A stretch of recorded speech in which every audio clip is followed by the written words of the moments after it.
Praise the lord, హల్లెలూయా. దేవునికి స్తోత్రం. ప్రభు పరిశుద్ధ గణనామానికి మహిమ కలుగును గాక. క్రీస్తునందు ప్రియులారా, దేవుడు తన మహాకృపను బట్టి మనకు నూతన ఉదయకాల సమయంలో వేకునేటి రీతిగా ఆయన పాద సముఖము చేరి ఆయన నామాన్ని స్తుతించగలిగే చక్కటి ధన్యత అవకాశం మనందరికీ అనుగ్రహించారు. అందును బట్టి ఆయన విలువైన పరిశుద్ధ నామమునకు మహిమ ఘనత ప్రభావములు కలుగును గాక. క్రీస్తునందు ప్రియులైన దైవజనులు, స్నేహితులు, విశ్వాసులు, సహోదరి సహోదరులు, ఈ కార్యక్రమాన్ని వీక్షిస్తున్న ఆత్మీయ జనాంగం అంతటికి రక్షకుడైన యేసయ్య నామంలో ఉదయకాలపు శుభములు మరియు వందనాలు తెలియజేస్తాను. మీరంతా బాగున్నారు కదండి? చాలా సంతోషం. రండి, ఈ దినం కూడా మిమ్మల్ని ప్రేమతో ఆహ్వానిస్తున్నాను. అనుదిన అభివృద్ధి ఉదయకాలపు ధ్యానాలు అటువంటి ఈ ఆధ్యాత్మిక కార్యక్రమంలో నాతో పాటు పాలుభాగస్లై వాక్యాన్ని ధ్యానించండి, దైవాశీర్వాదాలు పొందండి. బైబిల్స్ ఉన్నాయి కదా దగ్గరలో, చాలా సంతోషం. తెరిచి చూడండి. లేని పక్షాన చదివే మాట విని గ్రహించి వాక్య ధ్యానంలో పాలుభాగస్లు కమ్మని మనం చూస్తూ నేటి దిన ధ్యాన వాక్యంగా రోమిలికి రాసిన పత్రిక 16వ అధ్యాయము 19వ వచనాన్ని చదువుతా ఉన్నాను. మీ విధేయత అందరికీ ప్రచురమైనది గనుక మిమ్మల్ని గూర్చి సంతోషించుచున్నాను. దేవుడు తన పరిశుద్ధ లేఖన మాటను మన కొరకు దీవించునుగాక. తలలోంచుదాం, కళ్ళు మూసుకుందాం, ప్రార్థన చేద్దాం. మహోన్నతుడా, మీకు వందనాలు. ప్రేమ స్వరూపి, సకల ఆశీర్వాదములకు కారణభూతుడా, నీ ఉన్నతమైన నామములో మమ్మల్ని బట్టి మమ్మల్ని కాపాడుతూ నడిపిస్తుంది వందనాలు. ప్రాముఖ్యంగా ఈ ఆధ్యాత్మిక కార్యక్రమం అనుదినము నీ కృపచేత, మీ ఆత్మచేత జరిగిస్తూ అనేకులకు ఆత్మీయంగా మరి మేలుకరంగా జరిగిస్తుంది స్తోత్రాలు. ఈ దినం కూడా నడిపించి బలపరచమని యేసు నామమున అడుగుతున్నాను తండ్రి, ఆమేన్. చాలా మంది పిల్లలు చదివినటువంటి మాట గమనిస్తే భక్తుడైన పౌలు రోమిలకు పత్రిక రాస్తూ ఆ సంఘానికి అనేక విషయాలు, చాలా విషయాలు జ్ఞాపకం చేస్తూ వస్తూ ఉన్నాడు. చివరికి వచ్చేసరికి అంటున్నాడు, సంఘములో ఉన్నటువంటి విశ్వాసులు, క్రీస్తునందు ప్రియులైన మీ అందరికీ దేవుని పట్ల ఉన్నటువంటి విధేయత, ఆయన వాక్యానికి మీరు చూపిస్తున్నటువంటి విధేయత అందరికీ ప్రచురం అయిపోయింది. కాబట్టి అందరికీ తెలిసింది మీ విధేయత. కాబట్టి మిమ్మల్ని గూర్చి నేను ఎంతగానో చూడండి, ఎంత ఆహ్లాదకరమైన మాటలు చెప్తున్నాడు. తాను లేఖ రాస్తూ ఆ సంఘాన్ని అభివృద్ధిలోని నడిపిస్తూ, ఆ సంఘము క్రీస్తునందు ఎదిగినటువంటి విధానము, ఆ సంఘము యేసయ్య దేవునికి చూపిస్తూ విధేయతను బట్టి ఏమండి ఆత్మీయ తండ్రిగా ఎంతగానో సంతోషాన్ని అనుభవిస్తున్నాడు. దేవుని స్తోత్రం చెప్పండి. హల్లెలూయా. వీళ్ళు గమనించాలి, ఉదయకాల సమయంలో విధేయత అనేది నేర్పబడేది మరియు నేర్పించబడేది కూడా. నేర్చుకోవాలి, నేర్పించాలి. అవిధేయులైన వారిని, విధేయులైన వారిని మించి ఉన్నారు ఈరోజు. కనుక మనం ఇప్పుడు కూడా వారి మధ్యలోనే ఉన్నామన్న సత్యాన్ని ఇప్పుడు కూడా మర్చిపోతుందండి. గమనించాలి. చాలా సులభంగా అవిధేయత స్ఫూర్తితో ఇంకిపోయే ప్రమాదం కూడా ఉంది. ఈ అవిధేయత మార్గాలను వదిలించుకోవడానికి, ఈ అవిధేయత మార్గాన్ని ప్రక్కకు తప్పించడానికి అత్యంత కార్యసాధకమైనటువంటి సూత్రం ఏదైనా ఉంది అని అంటే అది విధేయతతో నడుచుకోవడం. నేను స్తోత్రం కలిగిన కాక. హల్లెలూయా. ఆ నడుచుకుంటూ ఆ విధేయతను అనుసరించే వారిని చూసుకోవడం నేర్చుకోవాలి.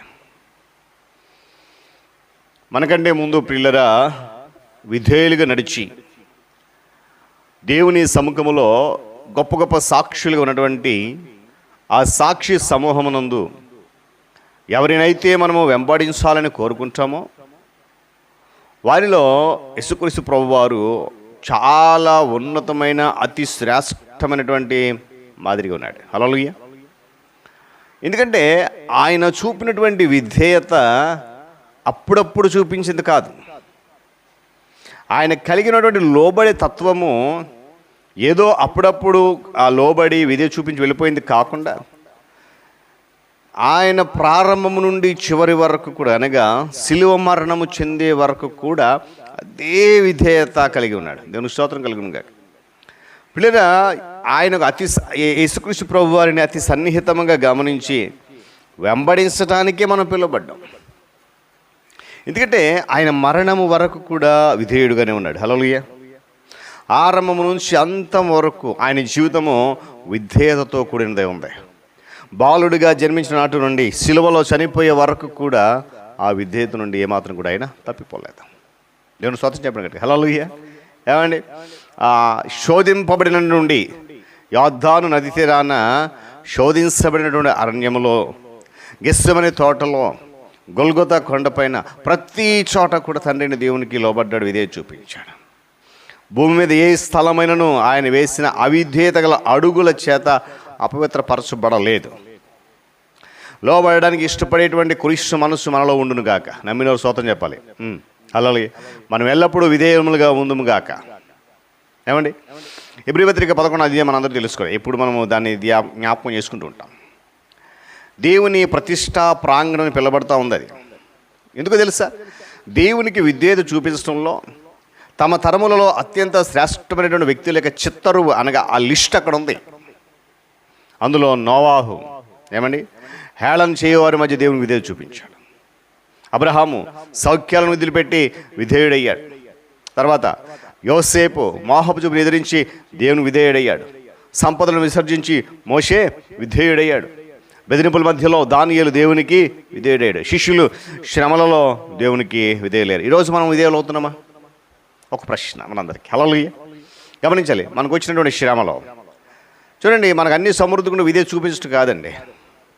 మనం సంతోషంగా ఉన్నప్పుడు విధేయత చూపించడం కాదండి. మనకు శ్రమ వచ్చినప్పుడు, కష్టం వచ్చినప్పుడు, బాధలు వచ్చినప్పుడు, ఇబ్బందులు వచ్చినప్పుడు, ఏ సమయంలోనైనా ప్రతికూలమైన పరిస్థితుల్లో సహితము విధేయులు కూడా నేర్చుకోవాలి. హల్లెలూయా.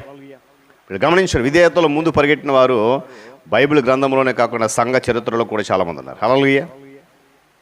ఏమీ కార్మికాయల్ అనేటువంటి ఒక ఆయన దేవుని పిలుపుకు లోబడి భారతదేశానికి వచ్చాడు. విలియం కేరీ ఇంగ్లాండ్ దేశం నుండి దేవుని పిలుపుకు భారతదేశానికి వచ్చాడు. ఏమండి, డేవిడ్ లివింగ్స్టన్ యొక్క విధేయత కూడా దేవునికి అతని ఆఫ్రికా దేశానికి తీసుకువెళ్ళింది. గమనించాలి. అదోనీరామ్ జడ్సన్ ఆయన యొక్క విధేయత అతనిని బర్మాలో దింపింది. హడ్సన్ టేలర్ దేవుని పిలుపులకు విధేయతతో ఓడల ప్రయాణమై చైనా దేశానికి వెళ్ళాడు. దేవుని పిలుపుకు విధేయుడు కావాలని ఏకైక లక్ష్యం కలిగినటువంటి సాధు సుందర్ సింగ్ గారు భారతదేశం అంతా ప్రయత్నం చేసి సువార్తను చాటించాడు. దేవుని స్తోత్రం చెప్పండి. మరి రోజు దేవునికి విధేయత కలిగి ఆయన పని కొరకు ఎక్కడి వరకు వెళ్తున్నాం? అక్కడ ఒక మాట చదివే మనం, మీ అందరి విధేయత, మీ విధేయత అందరికీ ప్రచురమైంది. అది విన్నప్పుడు నేను ఎంతగానో సంతోషిస్తున్నాను మిమ్మల్ని గురించి. మరి రోజు ప్రతి విశ్వాసి, ప్రతి క్రైస్తవుడు, ప్రతి సేవకుడు మనమందరం గమనించాల్సింది ఏంటంటే మన విధేయత అందరికీ ప్రచురం చేస్తున్నామా? ఆ ప్రచురమైన విధేయతను చూసి ఆయన మనల్ని గురించి సంతోషిస్తున్నాడా? ఒక్కసారి ఆలోచించేద్దాం ఉదయం కలిసి. కనుక దేవుని బిడ్డలు గమనించాలి, ఆయన విధేయుడు. ఎందుకంటే ప్రభు మనకు శ్రేష్టమైన మాదిరికరమై ఉన్నాడు. మరణము వరకు సింహాసనం విడిచిపెట్టి బాలుడికి వచ్చాడు. బాలుడికి ఉన్నప్పుడు 30 సంవత్సరాల తల్లిదండ్రులకు పెరుగు అన్నాడు, పెరిగాడు. 30 సంవత్సరాల తర్వాత 31వ సంవత్సరంలో ఏమండి సువార్త ప్రారంభించమన్నాడు దేవుడు. ప్రారంభించాడు. 3.5 సంవత్సరాలు ఈ నిర్విరామంగా ప్రచారం చేయమన్నాడు. దేవుడు రాజ్యాన్ని ప్రకటించాడు. ఆయన శ్రమలు పొందమన్నాడు, హేళన పొందమన్నాడు, అపహాసం చేయబడమన్నాడు, తృణీకరించబడ్డమన్నాడు. అన్నిటికీ కూడా సరెండర్ అయిపోయాడు. అనగా విధేయత చూపించాడు. మరలా తిరిగి ఉన్నతమైన సింహాసనాన్ని దేవుడు ఆయనకి ఇచ్చాడు. హల్లెలూయా.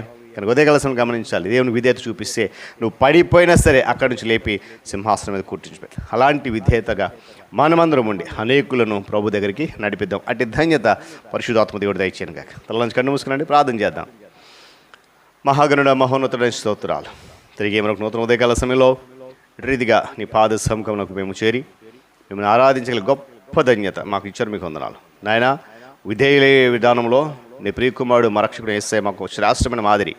ఆ మాదిరిని మనం అనుసరించి విధేయులై నీకు లోబడి నేను అనేకమైన దీవుని పొందుకుని కృపత ఇచ్చాడు. ఈ కార్యక్రమం వీక్షిస్తున్న అనేక మంది బిడ్డలను ఆత్మీయంగా బలపరిచి మేలు కలిగించాడు. యేసు నామమున అడుగుతున్నాను తండ్రి, ఆమేన్. త్రియేక దేవుని దీవెన, ఆయన సన్నిధి కాపుదల సదాకాలం మనందరికీ తోడేని నడిపించును గాక. ఆమేన్.